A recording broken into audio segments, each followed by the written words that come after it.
ప్రపంచవ్యాప్తంగా ఇప్పటివరకు 2 యుద్ధాలతో అనిశ్చితి సాగింది. అక్టోబర్ 7, 2023న స్టార్ట్ అయిన హమాస్ ఇజ్రాయెల్ యుద్ధం నిన్నటి వరకు జరుగుతూనే ఉంది నిరంతరాయంగా. అయితే ఎట్టకేలకు మిడిల్ ఈస్ట్లో కొత్త ఊపిరి వచ్చింది.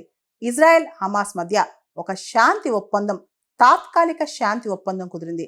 దానిలో ఫేజ్ 1 ఇమీడియట్గా స్టార్ట్ అయిపోతుంది అనమాట.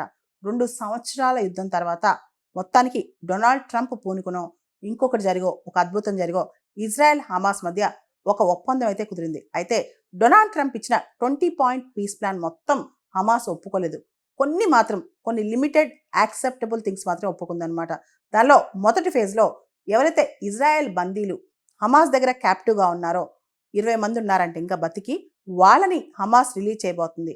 దీనికి బదులుగా ఇజ్రాయెల్ ఏదైతే ఇప్పుడు ఇజ్రాయెల్ ఈ గాజా ఏరియాలో ఉందో ఇజ్రాయెల్ ట్రూప్స్ ఉన్నాయో అవి కాస్త వెనక్కి వెళ్తాయన్నమాట. అంటే విత్డ్రాల్ లైన్ ఒకటి పెట్టుకుని దానిలో వెనక్కి వెళ్ళిపోతారు.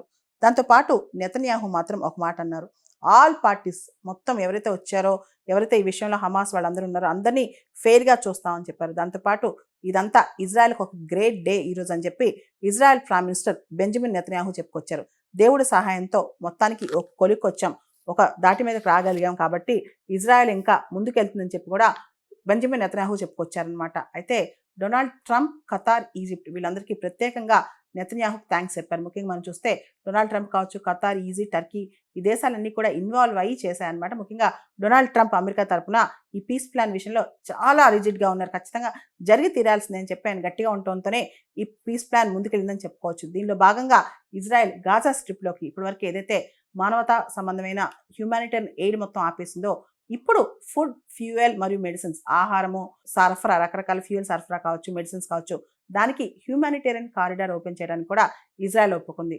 అయితే హమాస్ ఈ డీల్కి ఎందుకు ఒప్పుకుందంటే, హమాస్ కూడా ఈ 2 సంవత్సరాల యుద్ధంలో బాగా చితికిపోయింది, వేరే ప్రత్యామ్నాయం లేదు.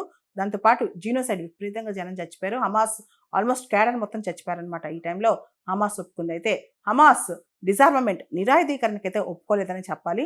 మన అఫెన్సివ్ రియలిస్ట్, మన ఐఆర్లో అఫెన్సివ్ రియలిస్ట్ మిర్షేమర్ చెప్పిన ప్రకారం హమాస్ ఎప్పటికీ కూడా డిజార్మెంట్కి ఒప్పుకోదు.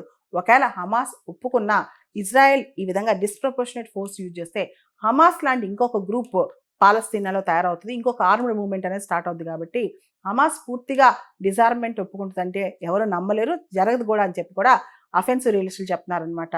అయితే ఇజ్రాయెల్ హమాస్ మధ్య ఈ మొదటి దఫా పీస్ ప్లాన్ ఏదైతే కుదిరిందో దానికి సంబంధించి బెంజమిన్ నెతన్యాహు ప్రభుత్వంలో ఇప్పుడు ప్రకంపనలు రేగుతున్నాయి. ఆయన కోయిలిషన్ పార్ట్నర్స్ ఎవరైతే ఉన్నారో వాళ్ళందరూ కూడా, ఎవరైతే ఫార్ రైట్ బెన్ గవీర్ కావచ్చు, స్మాత్రిచ్ కావచ్చు, వీళ్ళందరూ కూడా ఈ ప్లాన్కి ఒప్పుకోవట్లేదు.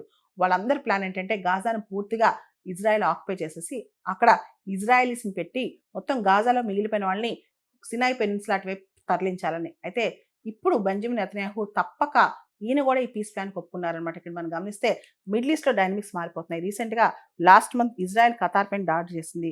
అక్కడైతే హమాస్ లీడర్స్ ఉన్నారో వాళ్ళ బిల్డింగ్స్ మీద దాడి చేసింది. ఈ విషయంలో డొనాల్డ్ ట్రంప్ కూడా కాస్త కోపం వచ్చిందని చెప్పాలి. తర్వాత సౌదీ అరేబియా, పాకిస్తాన్ మధ్య డిఫెన్స్ డీల్ కుదిరింది. ఇప్పుడు పాకిస్తాన్ న్యూక్లియర్ అంబ్రిల్లాలోకి సౌదీ అరేబియా వచ్చేసింది అనమాట. దాంతోపాటు అరబ్ నాటో అని చెప్పి కొత్త కాన్సెప్ట్ కూడా వస్తుంది. ఇవన్నీ చూసిన తర్వాత మిడిల్ ఈస్ట్లో పొలిటికల్ డైనమిక్స్ చాలా మారిపోతున్నాయి. ఈ తరుణంలో ఇప్పుడు ఇజ్రాయెల్ కూడా కాస్త తగ్గక తప్పదనమాట. ఇప్పుడు ఇజ్రాయెల్ కూడా కాస్త తగ్గి ఈ పీస్ ప్లాన్కి ఒప్పుకున్నట్టే. హమాస్ అయితే డిజార్మెంట్కి అయితే ఒప్పుకోకపోవచ్చనే మనం ఊహించవచ్చు.